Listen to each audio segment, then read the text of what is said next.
गय आबाद मावग्रा आबादारिफोरनि थाखाय सांग्रांथि रादाब। नोंथाङाबो गय आबाद मावो नामा? जुदि मावोब्ला बे समाव सांग्रां जानाया जोबोद गोनांथार।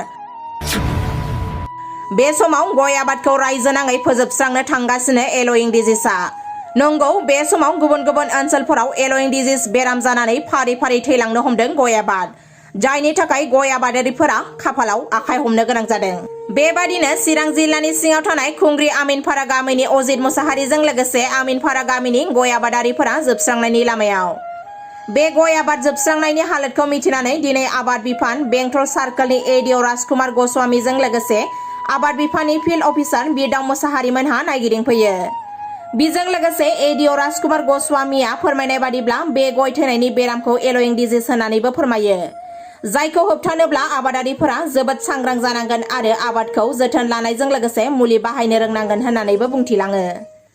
এইটো ইয়াতে খুংৰি আমিনপাৰা গাঁৱত আজি আমি আহিছোঁ আৰু ইয়াতে যিটো আমি তামোলৰ বেমাৰ যিটো বিশেষকৈ দেখিবলৈ পাইছোঁ এইটো য়েল্ল'ইং ডিজিজ বুলি কয়, মানে হালধীয়া পৰি যোৱা বেমাৰ। তো এই বেমাৰটো পোক এটাই বিয়পায়, বেমাৰ হোৱা গছৰ পৰা ভাল গছলৈকে পোক এটাৰ জৰিয়তে এইটো বিয়পোৱা যায়।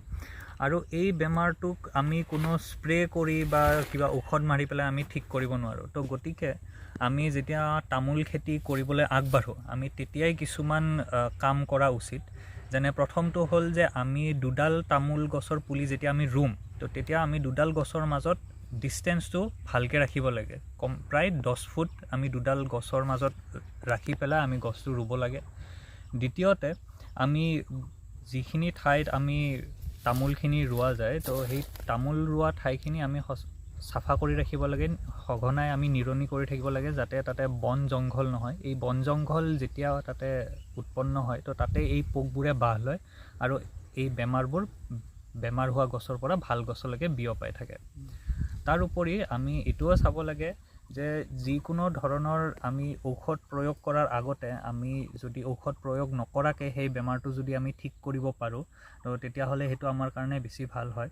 এতিয়া এইটো যিটো য়েল্ল'ইং ডিজিজ যিটো আছে, তো এইটো প্ৰধানকৈ পোক এটাই বিয়পাই থাকে। তো এই পোকটো যদি আমি নিয়ন্ত্ৰণ কৰিব পাৰোঁ তো তেতিয়াহ'লে আমাৰ খুবেই লাভ হ'ব।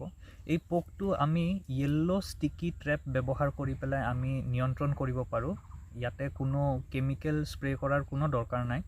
য়েল্ল' ষ্টিকি ট্ৰেপ বুলি আমাৰ বজাৰত বস্তু এটা উপলব্ধ আছে, যিটো হ'ল এটা হালধীয়া ৰঙৰ প্লাষ্টিক এটা, যিটোৰ ওপৰত আঠাৰ পৰলেপ এটা দিয়া থাকে। তো এই পৰলেপটোত এই পোকটো আহি পেলাই এই হালধীয়া ৰঙৰ যিখন প্লাষ্টিক থাকে তাৰ হালধীয়া ৰংটোৰ প্ৰতি পোকটো আকৰ্ষিত হৈ পেলাই এই আঠা লগা যিখন প্লাষ্টিক থাকে ইয়াতে পোকটো আহি পেলাই পৰে আৰু ইয়াৰ পৰা উৰি যাব নোৱাৰে। তো গতিকে এই পোকটোই বেমাৰটো বিয়পাব নোৱাৰে। তো মই আশা কৰোঁ যে ইয়াৰে যিখিনি স্থানীয় কৃষক আছে তেওঁলোকে যিখিনি ল'ব লগা যিখিনি ব্যৱস্থা আছে সেই ব্যৱস্থাপনা তেওঁলোকে গ্ৰহণ কৰে আৰু তামোল খেতি কৰি পেলাই আৰ্থিকভাৱে নিজকে উপস্থাপন ভালকৈ কৰিব পাৰে, এইখিনি মই আশা ৰাখিলোঁ। কিবা এটা আপোনাৰ ডিপাৰ্টমেণ্ট পৰা প্ৰটেকশ্যন কৰিবৰ কাৰণে ৰাস্তা আছে কিবা? ইয়াৰ পৰা বৰ্তমান আমাৰ ডিপাৰ্টমেণ্টৰ পৰা আমিতো সদায় থাকোঁৱে, আমি খেতিয়কৰ লগত ওতঃপ্ৰোতভাৱে জড়িত। আমাক যদি খেতিয়কক যদি কিবা সহায়ৰ দৰকাৰ হয় আমাক ডিপাৰ্টমেণ্টক আমাৰ লগত যদি সংযোগ কৰে আমি নিশ্চয় তেওঁলোকক সহায় কৰিম। তাৰোপৰি সময়ে সময়ে আমাৰ ডিপাৰ্টমেণ্টত বিভিন্ন বস্তু বিভিন্ন ইকুইপমেণ্ট আহি থাকে যিটো আমি খেতিয়কলৈকে আমি আগবঢ়াই দিওঁ। খেতিয়কে যদি আমাৰ ডিপাৰ্টমেণ্টৰ লগত যদি সংযোগ ৰাখে তো তেওঁলোকক আমি নিশ্চয় এই বস্তুবোৰ আমি যোগান ধৰিব পাৰোঁ।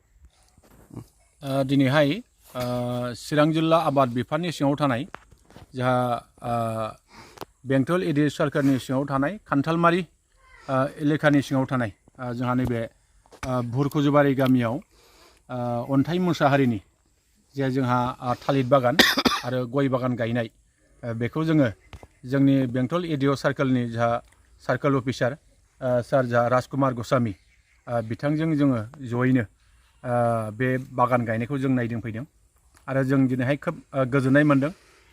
जोंहा अन्थाइ मुसाहारि बिथाङा गावनि नाजानायजों खमसे खम 10 बिगासो बिथाङा थालिर बागान गायदों आरो 15निफ्राय 20 बिगासो बिथाङा गय बागान गायदों आरो बे गायनायनि गेजेरजों बिथाङा निस्सय फैबाय थानाय समाव गावनि न'खरखौ गेरेमसा खालामनो थाखाय न'खरखौ जौगाखां खालामनो थाखाय बिथाङा मोनसे मोजां थांखि लानानै बे खामानिखौ मावदों।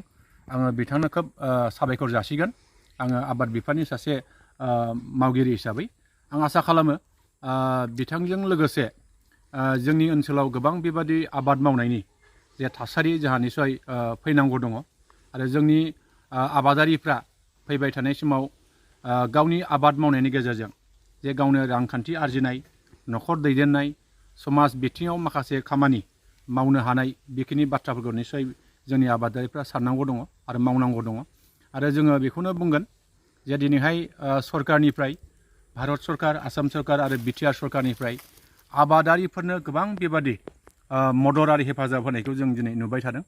आसा खालामो जोंनि आबादारिफ्रा जोंनि सरकारनि माखासे मावख'ग्रा बिथांमोनजों सोमोन्दो लाखिनानै बिथांमोनहा जिखिनि आबाद मावनो गोसो, थालिर बागान गायनायानो जा, स्ट्रबेरि गायनायानो जा, लेबु बागान गायनायानो जा दुरमुस गायनायानो जा, बायदि बायदि माखासे आबाद खालामनो थाखाय दिनै सरकारा गोबां सुजुग सुबिदा होगासिनो दङ।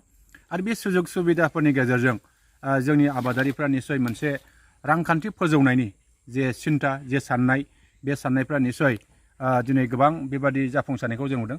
दिनैहाय जोंहा गोबां आबादारिफोर, दिनै गोजौ थाखोनि आबादारिफोर जों दिनै मोनगासिनो दङ। दाख्लै जोंहा बिजनीनि सर्बेस्वर बसुमतारी होननाय आरो जोंहा नैबे सालबारिनि जा अमर सिंह बसुमतारी होननाय बिथांमोना बिटिआर सरकारनिफ्राय गोबां बेबादि अनसुंथाइ मोननानै गावनि आबाद बिथिंखौ फोजौनायाव निसय हेफाजाब मोनदों। आरो बिथांमोनहा गुबुन गुबुन बिफाननिफ्राय बेबादि माखासे एवार्ड बान्था मोननो हानाय बेबादि आबादारिफोरखौ जों नुदों। आसा खालामो जोंनि साफ्रोमबो आबादारिफ्रा बेखिनि सिन्था, बेखिनि साननाय, बेखिनि मावनायजों जुदि नोङो आबाद मावनो हायोबा बिथांमोना साफा साफा जाफुंसार आबादारि, जे दावगाफु आबादारि जों मोननो हागोन, आं बेखौ मिजिं खालामो। नैबे ओनसोलाव माने गोबां गय बिफाङा गायसेयावबो थैलांगासिनो दङ। दा बेनि बेलायाव सरकारा माबायदि बेबस्था? जों दिनैहाय नैबे हाबाफारिनि एसे सिगां अन्थाइ मोसाहारिनि जे आबाद मावनायखौ नायदिंफैनायनि एसे सिगां आमिनपारा गामिनि जा अजित मोसाहारि बिथांनि खमसे खम 5 बिगासो गय बागान, बे बागाना दिनैहाय गोबां बेबादि एम्फौ जानानै बा बेबादि थैनाय बे थासारिखौ जों नुदों। आरो बे थासारिखौ नुनानै जों खोब दुखु मोनदों। आरो जोङो बेखौनो खावलायदों जे जोंहा आबाद मावनो लानाय लोगो लोगोनो जोंनि जाय आबादखौ मावगोन बे आबाद मावनायनि सिगां जोंनि जायगाफोरखौ जोङो साफा लाखिनांगोन। आरो बे साफा लाखिनो हायोबा बेबादि बेमार आजारनिफ्राय निसय जोङो बारग'नो हागोन, जों बेखौ मोनदांनो हायो। आरो बेखायनो जोंनि खावलायनाया बे आबादारिफ्रा जेखि आबाद मावाथों मानो बिथांमोना जायगाफोरखौ साफा खालामनांगोन आरो जेब्लाबो साब सिखोन लाखिनांगोन। आरो माबा मोनसे जुदि नोङो बेमार आजार जायोबा जोंहा आबाद बिफाननिफ्राय गोबां बेबादि आबादखौ रैखाथि खालामनो थाखाय बा बेमार आजारनिफ्राय बारग'नो थाखाय गोबां बेबादि माखासे जोंहा सुजुग सुबिदा दङ। बेखायनो आंनि गुरैयै खावलायनाय जाहाथे आबादारिफ्रा आबाद बिफानजों जाहाथे मोजां सोमोन्दो लाखिनानै जिखि थासारियानो जाथों मानो, जिखि बेमार आजारानो जाथों मानो, जिखि नोङो सुजुग सुबिदानि मोननायनि जे राहाफारियानो जाथों मानो बिथांमोनहा बा नोंथांमोनहा जाहाथे आबाद बिफानजों मोजां सोमोन्दो लाखिनानै जुदि नोङो दावगालांनो हायोबा निसय बेबादि खैफोदनिफ्राय जोङो उदां जागोन, आं बेखौ मिजिं खालामो।